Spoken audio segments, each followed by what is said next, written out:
Ya, yang paling menarik ketika saya riset tentang gejala COVID-nya, dari mulai imun menurun, pernapasan terganggu, ya mulai macam-macam lah segala gejala COVID yang Anda lebih tahu di dalamnya, saya cari dalam narasi hadis-hadis Nabi, dan Masya Allah, Alhamdulillah, ditemukanlah satu herbal, saya sebut herbal, yang mencakup semua gejala tadi. Dan itu, dunia internasional pun belum masuk ke situ. Belum ada kesadaran itu gitu. Ya, saya cek kemudian di Indonesia nggak ditemukan materinya. Ini hanya ada di 2 tempat di dunia. Kalau ditanya sikap apa yang mesti dibangun saat pandemi ini, maka sebagai seorang Muslim dari aspek ibadah, sikap yang mesti dia bangun adalah penguatan sisi spiritualnya. Ya, nanti di sini saya turunkan ada beberapa ayat di bagian ini yang memberi petunjuk langsung kepada kita. Jadi kalau nanti ada yang terkena COVID-nya misalnya, itu nanti mohon izin Prof, ada langsung zikirnya dibimbing oleh Al-Quran.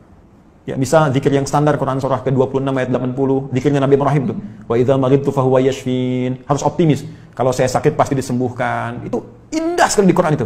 Jadi kalau Anda sakit pun mesti optimis sembuh. Ya, justru yang diajarkan tuh sikap optimisme. Saya selalu klaim ke teman-teman media, tuh Anda tuh gimana sih? 90% lebih sekarang berita tuh jelek semua. Kenapa nggak ditampilkan yang baik-baiknya? Ini sembuh begini, ini kekuatan begini. Itu kan motivasi gitu. Sekarang kita lihat setiap berita tuh A sampai B. Saya dari bangun tidur itu, ya setelah sholat, ngaji, macam-macam, saya jejerkan berita luar dengan dalam negeri. Itu beritanya 90% ke atas, jelek semua. Ini membuat manusia itu nggak semangat gitu. Ini mungkin frame yang kita mesti bangun. Mohon izin saya selesaikan sebentar. Nanti ada zikir yang standar, ada zikir Nabi Ayub. Ya, kalau orang sudah mulai vonis dokternya ini sulit, ventilator sudah dipasang, sesak macam-macam. Ini luar biasa ini ya. Nanti ada zikir Nabi Ayub di Quran surah ke-21 misalnya, ayat 83 sampai dengan 84 yang divonis oleh orang nggak mungkin sembuh ternyata sembuh. Sekali lagi, optimisme yang dibangun, inna ma'al usri yusra, ini pasti selesai, bahasa psikologinya, la yukallifullahu nafsan illa wus'aha, nggak mungkin saya diuji kecuali saya mampu mengatasi itu semua. Itu kalimat-kalimat positif dalam psikologi yang bisa membuat imun kita semakin naik. Nah, sekarang saya cepat karena waktu saya berakhir, bagaimana ikhtiar secara muawalahnya.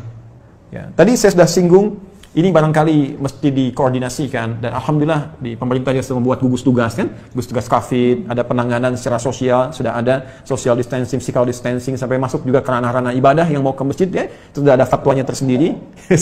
Itu nanti penerapannya itu yang harus disosialisasikan ke masyarakat, karena setiap tempat bisa beda kebijakan, ya, nggak semua dipukul rata gitu. Ini kan menarik juga, satu wilayah yang sangat dalam nggak ada COVID harus social distancing di masjid kan, agak aneh juga gitu ya. Nanti itu ada detail tertentu di situ. Saya ingin masuk kepada langkah yang sangat menarik. Prof ini juga herbal, mungkin teman-teman yang lain di kesehatan juga. Tapi saya nggak bisa buka ini ya, spesies genusnya saya ingin buka dulu sebentar. Tapi saya challenge, ya Bu Rektor, ya saya challenge ya nanti tim terbaik dari Unhas, kalau mau silahkan ke Bekasi, saya tunjukkan. Karena saya sudah uji ini 6 bulan dan Alhamdulillah 100% manfaatnya. Saya sudah zoom dengan 9 direktur rumah sakit, dengan pakar-pakar juga, dan kita support juga kepada bahkan beberapa kolega yang terkena COVID juga. Saya tidak katakan obat ya, karena obat harus ada uji klinis. Saya katakan herbal, nabawi, kan? Ini apa namanya? Prophetic healing ya. Jadi pendekatan dari tibbun nabawi, ada sesuatu yang sangat menarik. Nah, saya riset. Sekali lagi, riset. Gejala-gejala yang terkait dengan COVID. Dari hasil tadi, dari yang mohon maaf teman-teman sekalian, ada yang dari Tiongkok tadi, dari beberapa negara yang disampaikan datanya oleh 4 ya, filenya datang ke saya. Dan ini hasil riset bukan sembarangan. Dari sini kita petakan kebutuhannya Pak. Saya mau share begini ya, sebelum saya sampai ke herbal dulu. Ini Tiongkok. Ya, saya pilihkan beberapa halaman, ini ada 140 halaman lebih model Tiongkok ini. Tahukah teman-teman, saat terjadi COVID ini, mereka sudah mempraktekkan apa yang didorongkan bahkan oleh Nabi jauh-jauh hari sebelumnya. Tapi bukan dalam konteks yang pertama ibadah tadi. Dalam konteks kehidupan muamalah dengan seluruh aspeknya, baik sosial, ekonomi, dan sebagainya. Saat terjadi ini, itu saya baca di laporan ini, pemerintah Tiongkok sudah mengumpulkan seluruh ahli medis dan herbal untuk berkumpul mengatasi, dulu masih epidemi, di Wuhan. Mereka kumpulkan semua alternatif. Dan yang paling dahsyat, rahmat yang diisyaratkan Nabi, yang bisa berlaku di konteks muamalah, bisa masuk ke ekonomi, bisa masuk ke ranah sosial, itu mereka praktekkan. Mereka riset, apa yang dibutuhkan untuk mengatasi wabah ini? Apa saja yang dibutuhkan? Lalu mereka minta ke dunia-dunia luar, dan dunia luar, ya luar biasa dengan itikan baiknya. Ada yang nyumbang APD, nyumbang macam-macam. Mereka sudah petakan, oh ini kebutuhannya. Dan sudah dilihat, ini satu hal yang dirasakan akan banyak menyebar. Karena dalam skala global, termasuk khususnya dalam politik global, ini kan isunya luas dengan 3 tipe itu, kan? Ada yang versi Amerika, versi Israel, ada yang versi Cina-nya, kan? Artinya ini kan sudah menyebar dan mereka sudah lihat. Artinya apa? Potensi dari segi muamalahnya, karena ini kan sisi agamanya kosong gitu kan, dalam tanda petik minim lah. Dia tarik sisi ekonominya saja. Bahkan dari tim mereka punya tim khusus yang dalam bidang ekonomi untuk memetakan ada ribuan list yang mungkin bisa dimanfaatkan dengan situasi pandemi ini. Ini bikin APD, ini bikin kits, bikin ini, bikin itu, bikin sampai puncaknya vaksin. Dan mereka sudah prediksi. Akhirnya dari luar ditarik nyumbang ke sana, ketika di luar merasakan sudah mulai terkena dan kesulitan untuk itu, mereka ekspor. Seperti contoh gini ya, kami punya kelas riset. Kelas riset ini basicnya Al-Quran dan Hadis. Ada 5 kelas utama. Di antara 5 kelas itu nanti ada kelas pengusaha, ya, ada kelas dunia kesehatan. Kami tergabung dengan 400 dokter, ya, ada nakes, ya, dan macam-macam. Itu belajar semua kurikulum dari Al-Quran dan Hadis sesuai spesialisasinya. Jadi kalau dokter mata, apa kurikulum mata di Al-Quran, kita turunkan dalam pembelajaran. Ya, dokter gigi, dokter ini macam-macam, termasuk kaitan dengan apa yang kita kaji. Saya riset dengan teman-teman yang di dunia usaha. Ini akan ada kebutuhan APD, masker dan sebagainya. Sampai kami buat standar yang nanti akan ditetapkan oleh pemerintah. Ini standar APD. APD yang tersebar di Indonesia itu pionir pertama yang riset di antara kami. Ya, ini yang versi pemerintah untuk distandarkan. Ya, face shield. Kita buat face shield, masker. Tahu nggak teman-teman, Prof? Kita buat face shield untuk bantu masyarakat awal-awal. Bahkan kita gratiskan. Kemudian setelah itu kita ambil bahan baku harga sekian. Dari bahan baku 25.000 baru akan disupportkan ke masyarakat. Sudah ada di salah satu toko, saya nggak sebut nama, yang ngambil dari Tiongkok 60.000 dijualnya dan sudah lolos dengan semua ujinya. Saya ingin lihat dengan persepsi yang lain ya. Saya ingin lihat dengan persepsi, bukan persepsi kita menyoal. Persepsi kita melihat bagaimana Tiongkok membaca peluang menjadikan ini sebagai rahmat dan sekarang diselamatin WHO. Selesai gitu kan. Mereka bebas tapi mereka bisa meningkatkan sisi ekonominya. Kenapa kita nggak riset itu semua? Peluang apa yang bisa kerjakan kita sekarang? Kenapa teman-teman misalnya di wilayah Makassar, Sulawesi bisa tidak membuat batasan terbatas? Kenapa Anda nggak bikin aplikasi? Ya, meningkatkan ketahanan pangan. Riset, siapa yang jualan padinya, siapa yang jualan kentangnya, jualan sagunya, macam-macam. Aplikasi wilayah Makassar saja. Unhas jadi pionirnya. Yang butuh pangan ke sini, butuh ini ke sini. Mereka tinggal klik. Lokal hidup, nggak terganggu. Baru kita ngambil dari luar. Itu sisi ini. Ya, yang paling menarik ketika saya riset tentang gejala COVID-nya. Dari mulai imun menurun, pernapasan terganggu, ya, mulai macam-macam lah segala gejala COVID yang Anda lebih tahu di dalamnya.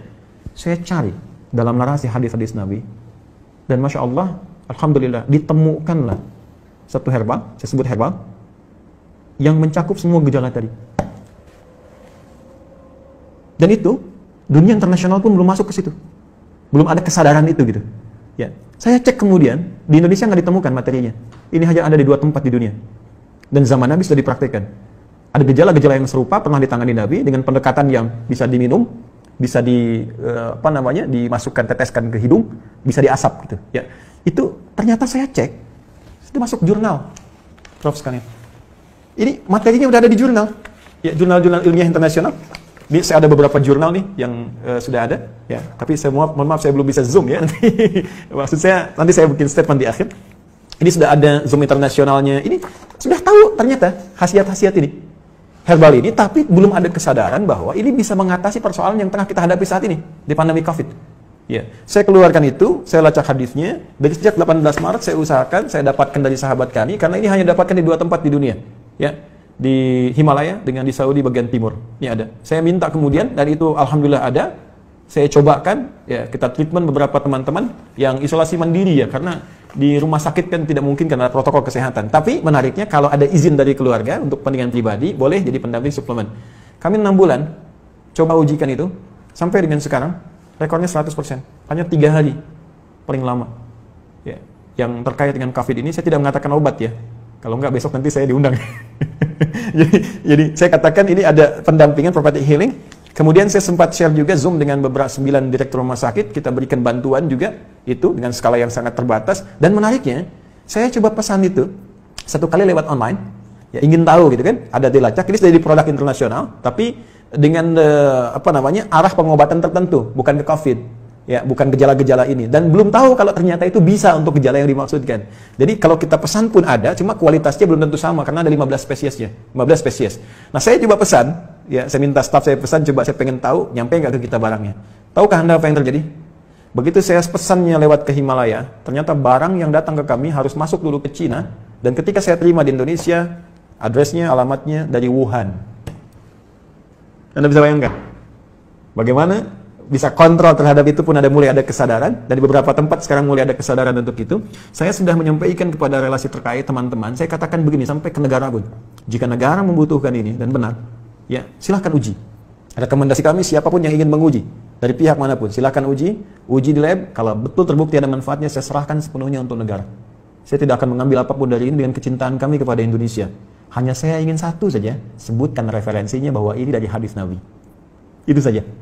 Ya, jadi saya juga challenge teman-teman yang di Unhas, nanti boleh timnya main ke sini, Anda boleh analisis, saya serahkan nanti jurnal-jurnalnya, dipelajari dan sebagainya, hadis-hadisnya, tapi infonya kami sudah 6 bulan melakukan treatment dengan pendekatan prophetic healing ini, dan hatinya 100% sampai dengan hari ini. Alhamdulillah, termasuk kemarin yang di media-media yang diinfokan kolega-kolega pejabat-pejabat, ada yang kami support itu, dan mereka menginfokan juga sangat luar biasa. Ini bisa juga untuk diabetes, bisa.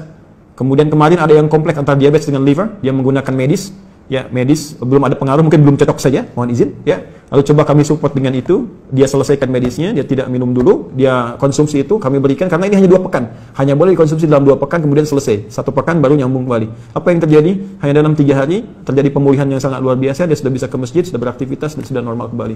Saya ingin katakan begini, betapa ini rahmat untuk kita dalam aspek muamalah.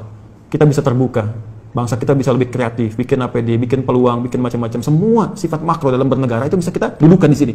Yuk, dari segi ekonomi apa sih yang bisa kita ambil manfaat dari sini? Jangan dikeluhkan semua. Ya, dari segi ibadah sudah selesai tadi. Ya, dari segi kehidupan sosial seperti apa?